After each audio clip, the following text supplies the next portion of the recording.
Kisah tentang Sakeus mungkin adalah salah satu kisah yang paling populer di dalam Alkitab. Biasanya, kisah ini bahkan sudah dikenal oleh anak-anak sekolah minggu. Mari kita lihat hal-hal yang menarik dari kisah Sakeus ini. Kita mulai dari 2 ayat pertama dari Lukas 19. Lukas 19 ayat 1-2. Yesus masuk ke kota Yeriko dan berjalan terus melintasi kota itu.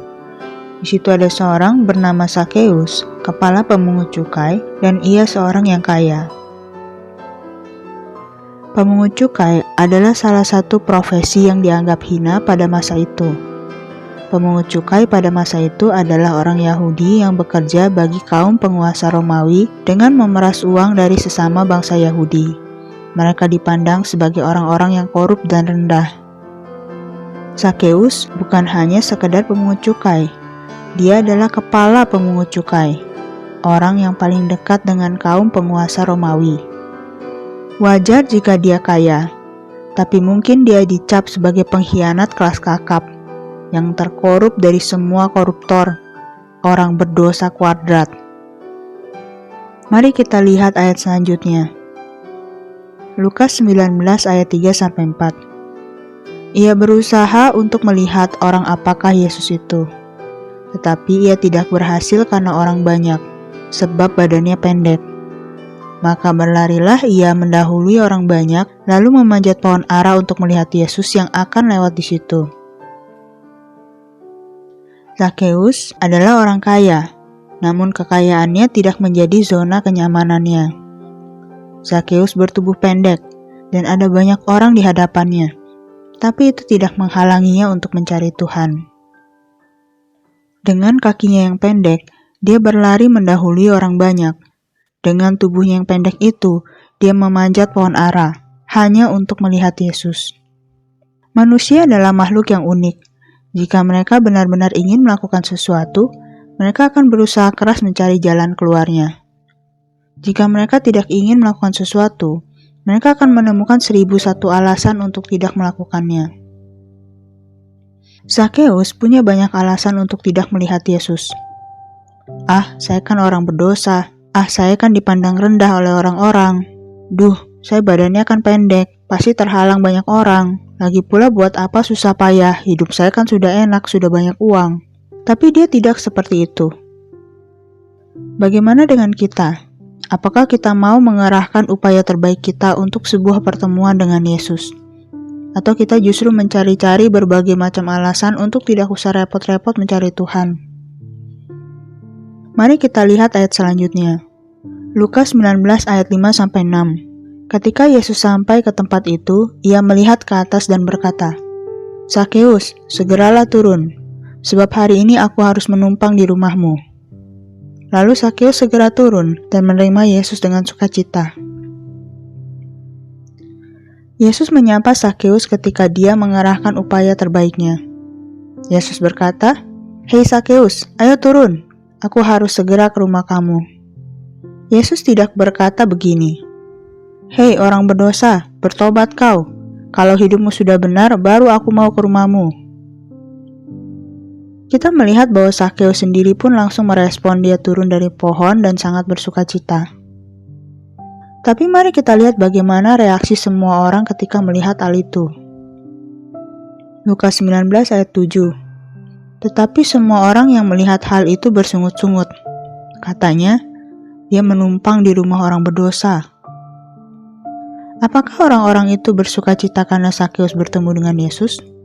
Tidak, mereka justru mengeluh. Mereka tidak suka Yesus menumpang di rumah Sakeus. Mereka tidak memandang Sakeus sebagai jiwa yang berharga yang berpotensi diselamatkan. Mereka hanya memandang Sakeus sebagai orang berdosa. Mari kita renungkan sesaat. Apakah orang-orang yang bersungut-sungut itu bukan orang berdosa? Tapi mari kita lihat respon Sakeus yang luar biasa. Lukas 19 ayat 8. Tetapi Sakeus berdiri dan berkata kepada Tuhan, "Tuhan, setengah dari milikku akan kuberikan kepada orang miskin, dan sekiranya ada sesuatu yang kuperas dari seseorang, akan kukembalikan 4 kali lipat." Sakeus tidak mundur sekalipun orang-orang tidak meresponinya dengan baik. Dia tidak berkata, "Ah, sudahlah, Tuhan Yesus tidak usah menginap di rumah saya. Mereka benar, saya orang berdosa, saya tidak layak menerima Tuhan Yesus." Kita melihat Sakeus juga tidak berdebat membela dirinya.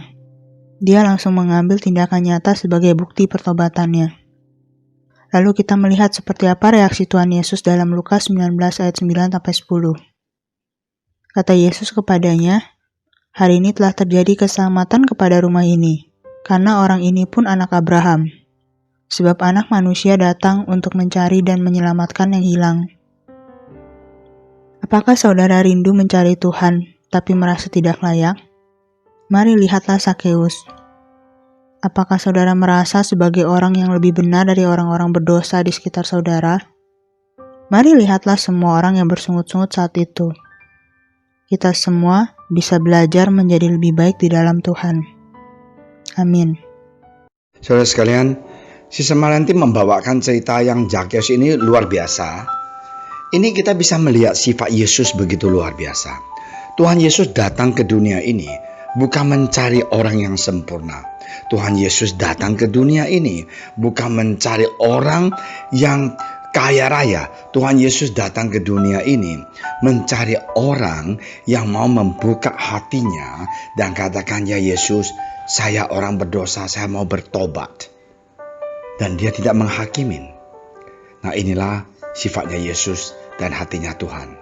Maka itu saudara sekalian, marilah kita datang kepada Tuhan Yesus dengan sungguh-sungguh dan rendah hati.